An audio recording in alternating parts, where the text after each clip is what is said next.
Bonsoir à tous, ravi de vous retrouver sur Monaco Info avec à la une ce soir de votre journal un très bel anniversaire que nous allons fêter comme il se doit, le 50e pour le théâtre du Fort Antoine. Françoise Gamerdinger, directeur des affaires culturelles, nous parlera de ces 6 soirées imaginées dans le cocon de cette enceinte, toujours prête à faire exister, survivre en cette période compliquée pour le monde des arts et de la performance, le spectacle vivant. Culture et sport au sommaire ce soir de votre journal, avec le début du stage de préparation pour l'AS Monaco Basket version 2020-2021. À Bormio, on retrouvera notre envoyé spécial Frédéric Elion au plus près de la Roca Team. Et puis à quelques heures de la première demi-finale de la Ligue des Champions de football entre Paris et Leipzig, et à 5 jours de la reprise de la Ligue 1 avec pour nous Monaco-Reims dimanche à 13h, Youri Djorkaeff, champion du monde, champion d'Europe et ancien monégasque bien sûr, nous rejoindra dans quelques minutes. Vos informations pratiques, quotidiennes, le meilleur des réseaux sociaux et votre actualité près de chez vous, comme une très belle idée de sortie de découverte pour vos enfants.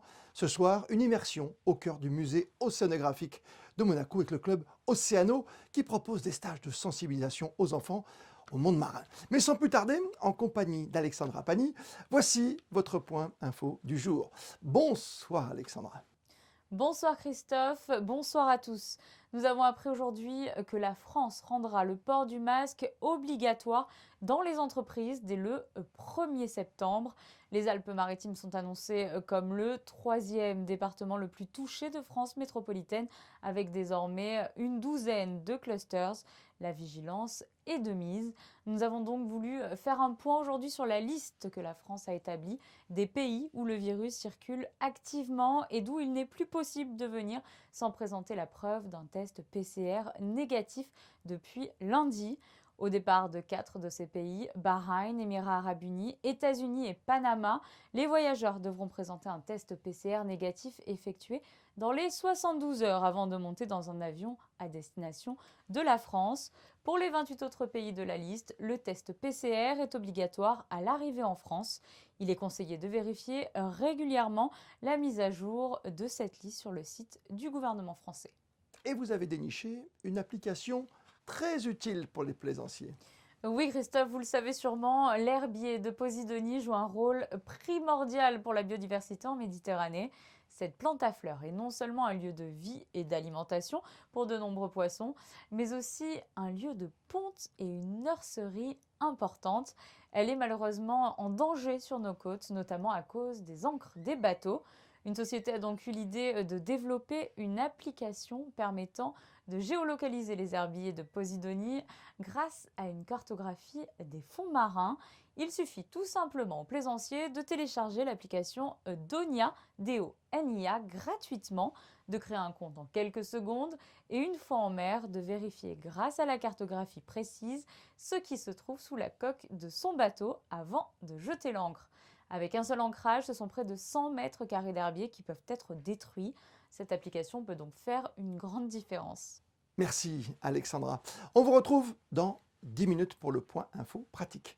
Et plaisir d'accueillir ce soir notre première invitée, Françoise Gamerdinger, directeur des affaires culturelles. Bonsoir à vous. Bonsoir.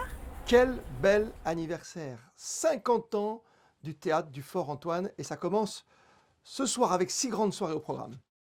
Oui, tout à fait. 6 grandes soirées, donc 5 de théâtre et une de musique. Donc nous sommes ravis de pouvoir cette année fêter ce bel anniversaire du Fort Antoine. On commence avec les femmes de Barbe Bleue ce soir. Oui, au fin fond de la cave de ce grand ogre de femmes. Donc, mais après, nous aurons des spectacles plus légers, bien sûr. D'accord. C'est un cocon, ce Fort Antoine, comme on dit souvent ici sur Monaco Info. Françoise Gamerdinger, mais vous avez choisi une option, ça a déjà été le cas dans le passé, de délocaliser. Là, vous êtes aujourd'hui, d'ailleurs, avec nous ce soir sur la place d'Armes. Oui, tout à fait, puisque vendredi, nous fêterons, ce sera vraiment la soirée anniversaire. Et nous avons choisi ce lieu puisque nous allons avoir la cuisine des auteurs avec un acteur de la Comédie Française, Jérôme Pouli, qui nous présentera des textes liés à la gastronomie. Et à la suite de ce spectacle, nous aurons une magnifique dégustation sur la place elle-même. Alors, voilà, un bel anniversaire en perspective. sur des textes liés à la cuisine, c'est quoi alors? Ou c'est mélangé avec, je sais pas, du Victor Hugo, demain dès l'aube, j'irai faire la cuisine? Non, pas tout à fait, non. Rabelais, Colette, mais voilà, de grands auteurs de la littérature qui D'accord. seront lus par ce bel acteur. Ça sera rabelaisien aussi de temps en temps ou pas? Un petit peu, Un petit peu un quand petit même. peu. Un petit peu. D'autres spectacles, 4 autres spectacles après derrière, toujours à l'intérieur du Fort Antoine hein, cette fois. Oui, oui, oui, bien sûr. Il y aura Saint-Félix, il y aura également Conseil de classe. Et puis nous avons un magnifique spectacle musical qui a été monté grâce à la collaboration de Jean-René Palacio de la SBM Monte-Carlo et qui présentera Anne Passeo qui a été victoire de la musique en jazz en 2019. Donc nous sommes vraiment ravis de pouvoir inviter cet immense artiste de jazz. C'est bien ces associations avec les talents monégasques, évidemment, au niveau de la direction, de pouvoir mélanger Oui. effectivement tous ces aspects. On l'a vu avec ces cartes blanches qui ont eu lieu tout cet été. Oui, alors là c'était toutes les entités culturelles de la Principauté de Monaco qui ont eu le loisir de pouvoir programmer au Fort Antoine pour renouer avec le spectacle vivant et avec leur public. Et tout le monde était réjoui de ces rendez-vous puisque nous en avions été privés durant de longs mois. Et le public a été au rendez-vous et nous sommes tous ravis de ce succès que ces spectacles ont connu. Pour que la culture ne s'arrête jamais en Principauté. Non, elle ne s'arrêtera pas et nous aurons la volonté de la faire survivre à ce virus.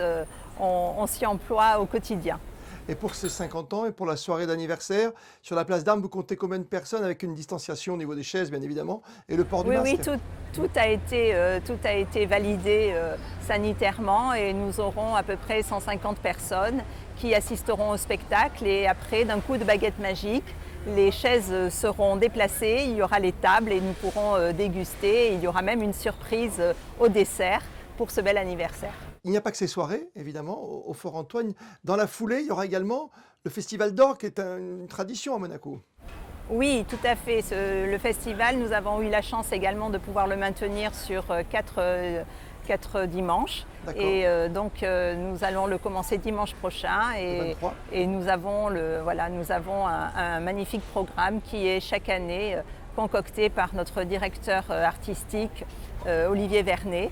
Et donc nous vous donnons rendez-vous tous les dimanches à 17h. Et la conclusion, ce sera avant la rentrée des classes, hein, si je ne m'abuse, c'est-à-dire le 7 septembre. Avant la rentrée des classes, oui, oui. On sait que la rentrée, c'est souvent synonyme de théâtre Princesse Grace et d'actualité théâtrale. Je sais que vous ne donnez jamais de nom à l'avance, je ne vais pas vous embêter avec ça, Françoise Gamerdinger, mais vous y travaillez. C'est facile de faire venir des acteurs aujourd'hui, même entre nos frontières françaises, italiennes et monégasques? Oui, parce que tout est prêt.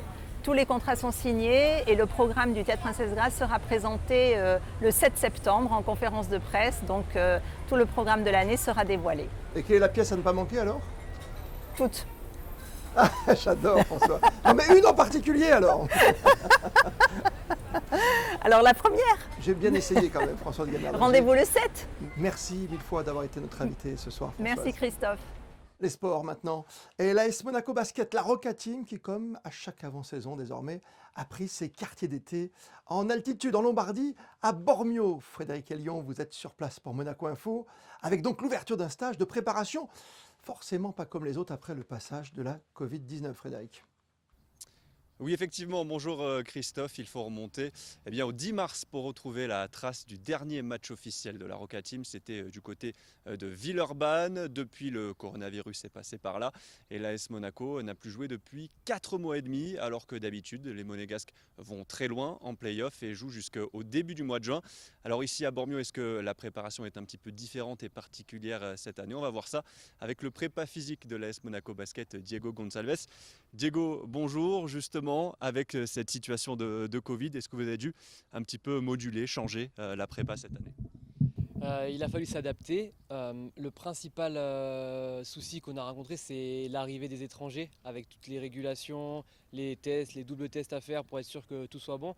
Donc on arrive généralement à Bormio avec une équipe sur la même vitesse Et Bormio, c'est notre camp de base, c'est notre base de la période de préparation.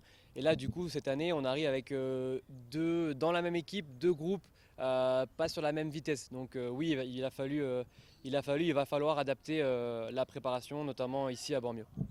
Comment ça se passe justement, vous l'avez dit, avec ces joueurs qui sont à des degrés physiques différents, certains ont même quelques petits kilos en trop. Comment ça va se passer pour réguler et remettre tout le monde à niveau justement? Par un suivi au quotidien, on s'assure que tout le monde suive le rythme, on adapte, on suit chaque joueur individuellement et du coup on arrive à proposer du contenu adapté à chacun. Voilà, c'est un suivi qu'on a l'habitude de faire en pré-saison et qui doit être encore plus précis, encore plus décuplé. Voilà, aussi le coach est au courant, il joue le jeu donc ça facilite les choses. Donc on arrive à travailler intelligemment, avec une bonne qualité et sans pression. Donc ça va le faire, tout le monde va rentrer dans l'ordre et après ces 2 semaines de stage, on espère avoir une équipe un peu plus homogène sur le plan des qualités physiques et être prêt à travailler plus spécifiquement sur la reprise du championnat. Puisqu'on le rappelle, le but d'une prépa, c'est aussi de faire la caisse physique pour les joueurs, leur donner une vraie base de travail. On l'a vu aussi, vous bossez avec un système de capteurs, c'est ça? On peut expliquer que vous mettez sur les joueurs pour récolter toutes les données, c'est ça? C'est ça, on essaye de suivre notamment au début où comme vous dites on est sur une petite base, ça fait un moment qu'on n'a pas couru basket, joué basket, il y avait certaines réglementations, certains avaient accès à une salle de basket, certains d'autres non. Du coup on essaye de suivre plusieurs, pas uniquement la fréquence cardiaque, mais plusieurs éléments qui permettent à la fin de débriefer et de dire ok on a vu ça, on a vu ça, on a vu ça, voilà. On essaie de prendre plusieurs outils pour avoir un suivi le plus précis possible. Dernière question, un mot sur la séance d'aujourd'hui. Ça va être un mélange entre un petit peu de physique, il va y avoir un passage à la salle aussi, c'est ça? On est sur notre 6e séance d'affilée, on en a encore 3 dont celle de ce matin. Donc du coup voilà, on alterne les intensités, on alterne les volumes. Ce matin ce sera 2 groupes, un sur le terrain pour réviser et apprendre les systèmes et un autre groupe en salle de muscu avec moi. Voilà le programme du jour. Merci beaucoup Frédéric. Et puis demain, nous recevrons l'une des toutes dernières, toutes nouvelles recrues de l'AS Monaco, le talentueux Abdoulaye Ndoye. On reste dans le sport avec ce soir et demain les demi-finales de la Ligue des Champions. PSG, Leipzig, c'est pour ce soir. Demain, Lyon, Bayern Munich. Et puis ce week-end, c'est la reprise du championnat de France de Ligue 1. Ce sera dimanche pour l'AS Monaco, avec une affluence, vous le savez, limitée à 5000 spectateurs.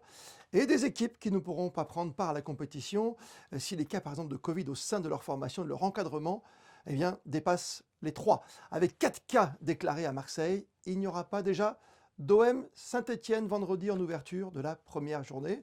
Et pour évoquer tous ces sujets, on va retrouver sans plus tarder celui qui a marqué de son empreinte le football en principauté et du ballon rond en général. Il est aujourd'hui le directeur de la Fondation FIFA, Youri Djorkaeff. Bonsoir à vous. Bonsoir Christophe. On ne vous présente pas, hein, Youri Djorkaeff, vous avez joué à l'AS Monaco. Sur de bons souvenirs?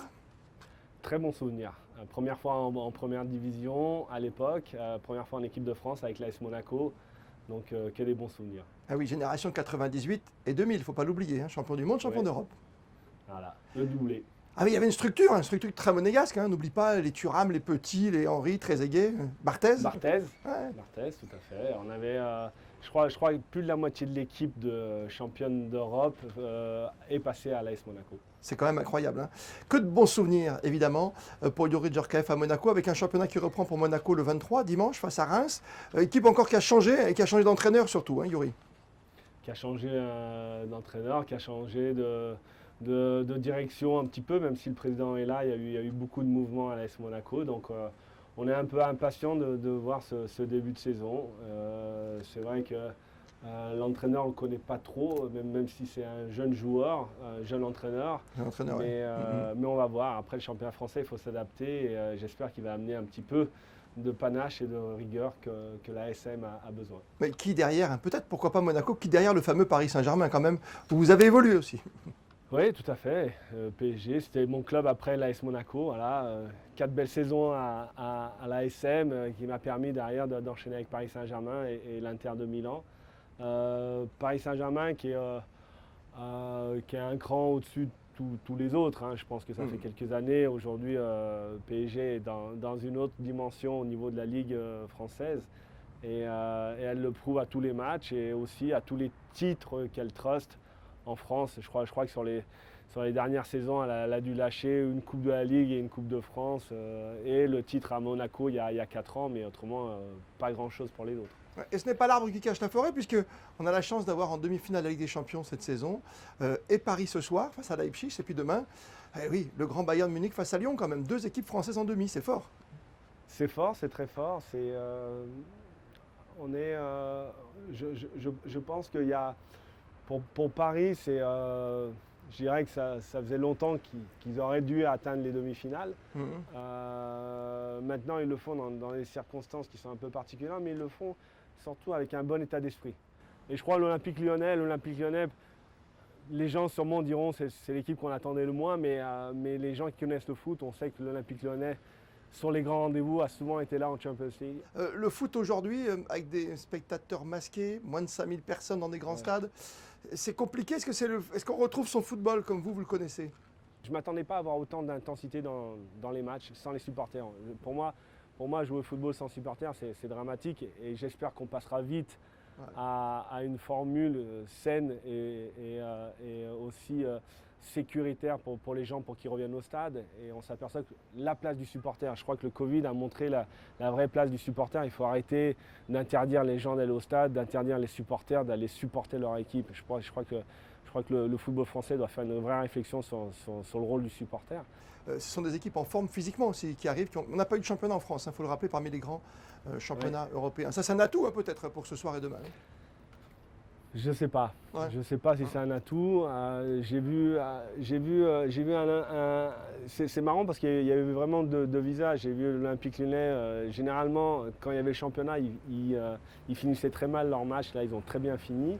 Et Paris, j'ai vu beaucoup de joueurs avoir des fatigues musculaires à la fin du match. Vous avez fait l'honneur ce soir d'être avec nous, Youri Djorkaeff. Je vous vois en pleine forme physiquement, je vous vois habillé sportivement avec une nouvelle tenue. C'est votre nouveau cheval de bataille, c'est une marque que vous allez soutenir, c'est la marque Youri Djorkaeff? Mon grand-père était tailleur. Mon grand-père d'origine arménienne était tailleur. Donc, région de Lyon. Quelque part, ouais, exactement. Donc quelque part, j'avais un peu ça dans le sang et la maison Zilli m'a donné carte blanche pour faire une collection été et hiver, donc beaucoup de plaisir. On ne voit plus à la radio, à la télé en ce moment. Pour l'instant, vous êtes secrétaire général de la fondation de la FIFA, je le disais.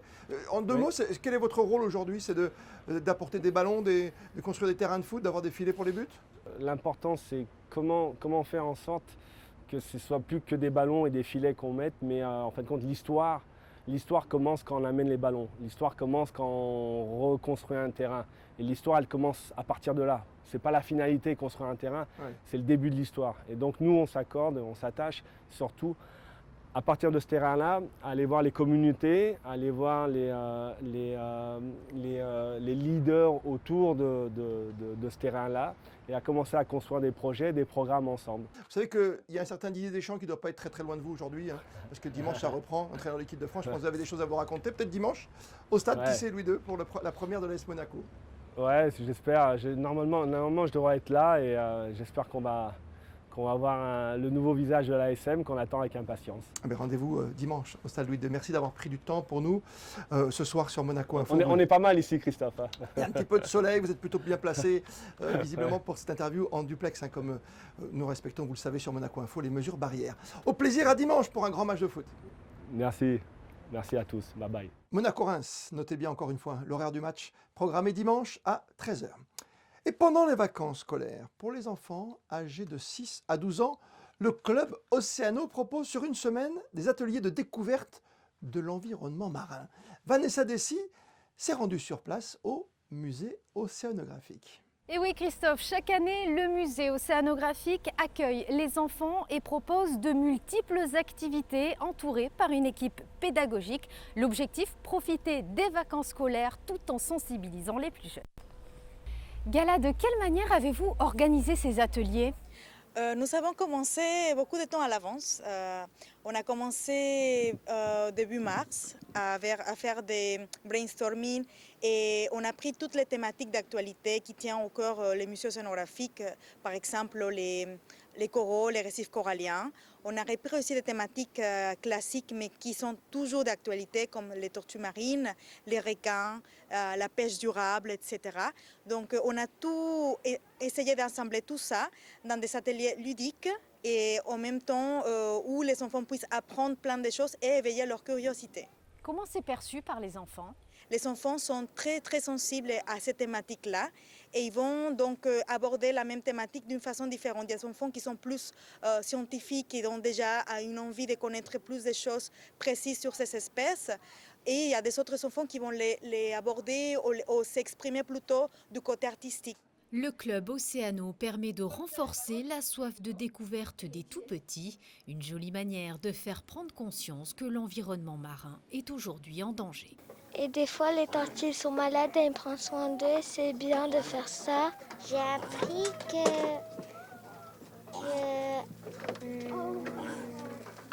les tortues marines et les tortues terrestres, elles ont des choses différentes. Il y a 330 espèces de tortues terrestres et 7 espèces de tortues marines. Et sachez que des places sont encore disponibles. Pour tout renseignement, vous pouvez consulter le site internet du musée océanographique à l'adresse qui s'affiche en bas de votre écran. Merci Vanessa. Et on retrouve Alexandra Pani pour le point info pratique. À présent, on parle encore et toujours de nos chères petites têtes blondes. Oui, une information qui va sûrement plaire aux parents. Le terrain multisport et le mini-golf du parc Princesse Antoinette ont rouvert, de quoi occuper les enfants, mais aussi les plus grands. Le mode de fonctionnement du mini-golf a dû être adapté. Le départ entre chaque groupe de joueurs est espacé de 15 minutes. Les balles et les clubs sont désinfectés après chaque utilisation. Le port du masque est bien entendu obligatoire et le nombre de joueurs par groupe est fixé à 6 personnes.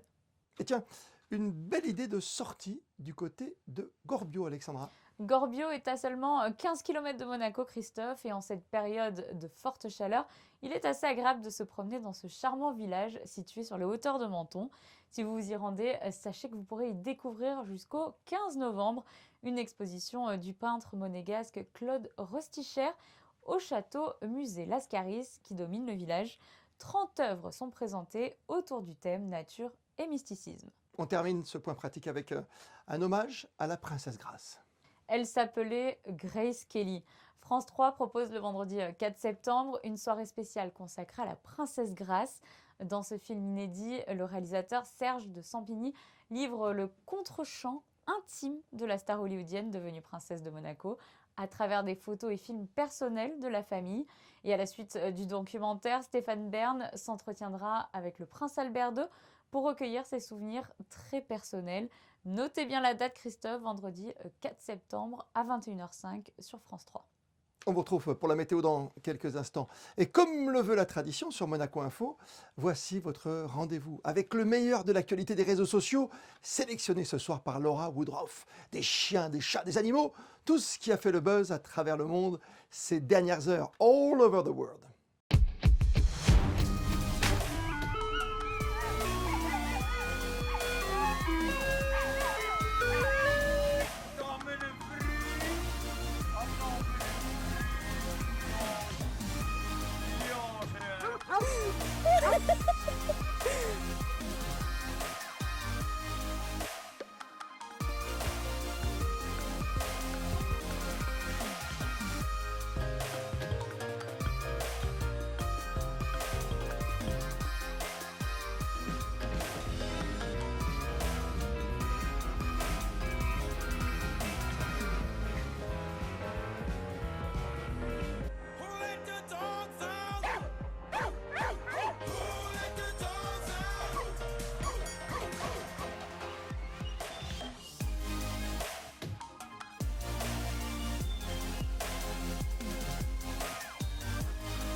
Merci de nous être fidèles et surtout, n'hésitez pas, continuez à nous envoyer vos photos, vos vidéos sur le réseau Malizia, ouvert 7 jours sur 7, 24 heures sur 24. La météo, avec vous, Alexandra, température de l'air et de l'eau pour demain.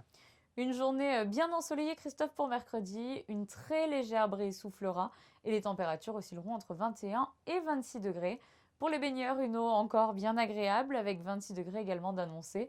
Le soleil se lèvera précisément à 6h38 pour se coucher à 20h29. Et saviez-vous que le 19 août, nous fêtons les Jean-Eudes? Très bien, à demain Alexandra. Et comme chaque soir, on termine ce journal par les instantanés d'une vie sous contrôle dans le respect des mesures barrières. Reportage photo signé ce soir Mika Alesi au musée océanographique de Monaco.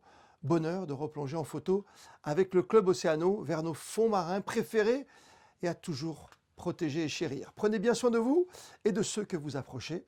Bonne fin de soirée à toutes et à tous et rendez-vous demain, 19h, pour une toute nouvelle édition de votre journal. Plus que jamais, vous le savez, vous êtes bien sur Monaco Info.